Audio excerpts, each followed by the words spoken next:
बिस्मिल्लाहिर्रहमानिर्रहीम। तमाम दोस्तों को अस्सलाम वालेकुम। उम्मीद करता हूँ सब दोस्त खैरियत से होंगे। तो आज हम अपना next tense future perfect continuous tense उसके हवाले से डिस्कस करेंगे। सबसे पहले हम इसकी पहचान देखते हैं।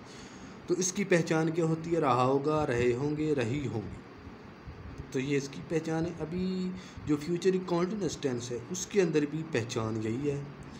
तो फ्यूचर परफेक्ट कंटीन्यूअस की पहचान जो है वो भी यही है, रहा होगा, रहे होंगे, रही होगी।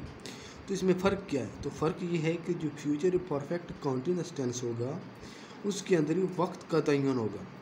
वक्त के बारे में लाजमी बताया जाएगा कि फ़लाँ काम फ़लाँ टाइम से शुरू हुआ है, फ़लाँ दिन से शुरू हुआ है।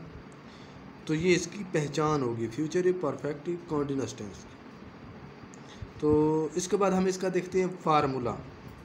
तो सबसे पहले हम इसका देखेंगे पॉजिटिव जो टेंस है उसका फार्मूला क्या होता है। सब्जेक्ट प्लस विल प्लस है बिन। तो यहाँ पे सिर्फ हम लोगों ने विल को यूज़ किया है क्योंकि शैल का यूज़ बहुत कम हो गया है, तकरीबन ख़त्म हो गया है। तो सब्जेक्ट प्लस विल प्लस है बिन प्लस वर्ब की आईएनजी वाली फॉर्म, जिसको फोर्थ फॉर्म ऑफ वर्ब भी बोला जाता है। उसके बाद ऑब्जेक्ट, और इसमें एक चीज़ का इजाफा होगा, सिंस और फार। सिंस और फार। तो ये हो गया पॉजिटिव का फार्मूला। जो पॉजिटिव टेंस बनाएंगे, सिंपल जिसको बोला जाता है, उसका ये फार्मूला। उसके बाद नेगेटिव का देखेंगे। तो नेगेटिव के अंदर सिंपली हम लोगों ने क्या काम करना है? Subject plus will plus not. तो किस चीज़ का इजाफा करना है? नॉट का। Plus have been plus verb की आईएनजी वाली फॉर्म प्लस ऑब्जेक्ट और प्लस सिंस और फार। तो सिंपली हम लोगों ने नॉट को लगाया तो हमारा जो नेगेटिव टेंस है वो कंप्लीट हो गया है। उसके बाद देखेंगे इसका इंटेरोगेटिव कैसे बनाते हैं। तो जो इंटेरोगेटिव है, जिसको सवालिया बोलते हैं, उसके लिए हम क्या काम करते हैं? जो इसका हेल्पिंग वर्ब होता है उसको बाहर निकाल लेते हैं। जैसा कि ये नीचे विल को बाहर निकाल लिया, हेल्पिंग वर्ब को plus subject plus have been plus verb की आईएनजी वाली form plus object plus since और फार। तो ये हमारा इंटेरोगेटिव का फार्मूला कंप्लीट हो गया। तो ये थे इनके फार्मूले। जो मेन चीज़ होती है टेंस की वो उसकी पहचान और उसके बाद उसका फार्मूला।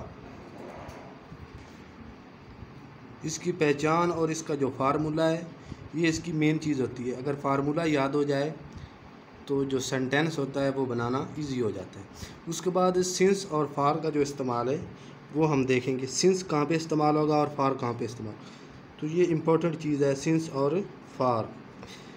जो सिंस होगा वो हमेशा वहाँ पे यूज़ होगा, यहाँ पे कोई चीज़ का स्टार्टिंग पॉइंट जो है वो हमें मालूम होगा और लास्ट अभी तक 9, जैसा कि ये 1912 से लेके 9 अब तक। तो इसके साथ हमेशा सिंस का इस्तेमाल होगा। किसी भी चीज़ का स्टार्टिंग पॉइंट हमें क्लियर होगा, याद होगा, मालूम होगा, तो उसके साथ सिंस का इस्तेमाल होगा। उसके बाद फार में ये दो चीज़ें आएंगी 1945 से सन 2000 तक। तो इसमें 1945 भी आ गया और 2000। तो यह इसकी एक और पहचान भी है फार की कि इसका जो स्टार्टिंग पॉइंट होगा उसका कन्फर्म नहीं होगा। जैसा कि वो 2 घंटे से, वो कई दिनों से। तो इसके अंदर दो चीज़ें आ रही है, 2 घंटे, 2 भी आ रहा है और घंटे भी आ रहा है। तो ये इसको याद रखने का आसान तरीका है कि यहाँ पे 2 चीज़ों का मालूम होगा तो वहाँ पे फार का इस्तेमाल होगा, और यहाँ पे सिर्फ स्टार्टिंग पॉइंट हमें मालूम होगा वहाँ पे हम सिंस का इस्तेमाल करेंगे। ये नीचे सिंस और फार के यूज़ के लिए हम लोगों ने 2 सेंटेंस लिखे हुए हैं। जैसा कि पहला जो टेंस है वो 2 घंटे से टीवी देख रहा होगा।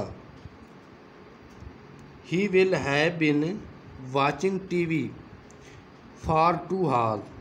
तो ये देख लें 2 घंटे से, 2 भी आ गया और घंटे भी आ गया। तो इसके साथ फार का इस्तेमाल होगा। 2 घंटे से, 2 भी आ गया और घंटे भी आ गया, 2 चीज़ें होगी। तो ये याद रखने का आसान तरीका है, जिसके साथ 2 चीज़ें हों और 2 घंटे मालूम नहीं है कौन से 2 घंटे।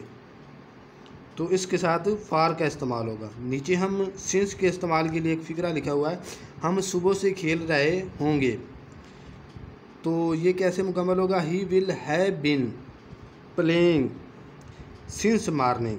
तो ये हमें स्टार्टिंग पॉइंट मालूम है, सुबह से एक काम सुबह से स्टार्ट किया है और अभी तक शुरू है, तो उसके साथ सिंस का इस्तेमाल होगा। और इसमें सिर्फ एक चीज़ मालूम है, सुबह। तो ऊपर वाले में दो चीज़ें मालूम थी, 2 और घंटे, तो उसके साथ फार का इस्तेमाल होगा। तो उम्मीद करता हूँ तमाम दोस्तों को सिंस और फार का जो इस्तेमाल है वो क्लियर हो गया होगा। तो उसके बाद जो इसका नेगेटिव बनाते हैं, उसमें हम लोग सिंपली क्या काम करेंगे कि हेल्पिंग वर्ब के बाद नॉट को इस्तेमाल करेंगे, तो हमारा जो नेगेटिव है वो कंप्लीट हो जाएगा। और इंटेरोगेटिव के लिए हम हेल्पिंग वर्ब को बाहर निकाल लेंगे और बाकी जो फ़िक्रा है वो सेम का सेम रहेगा। तो ये था आज का हमारा tense, future perfect continuous tense. उम्मीद करता हूँ तमाम दोस्तों को इसकी तमाम क्यूरी ख़त्म हो गई होगी। तो तमाम दोस्तों को अल्लाह हाफ़िज़।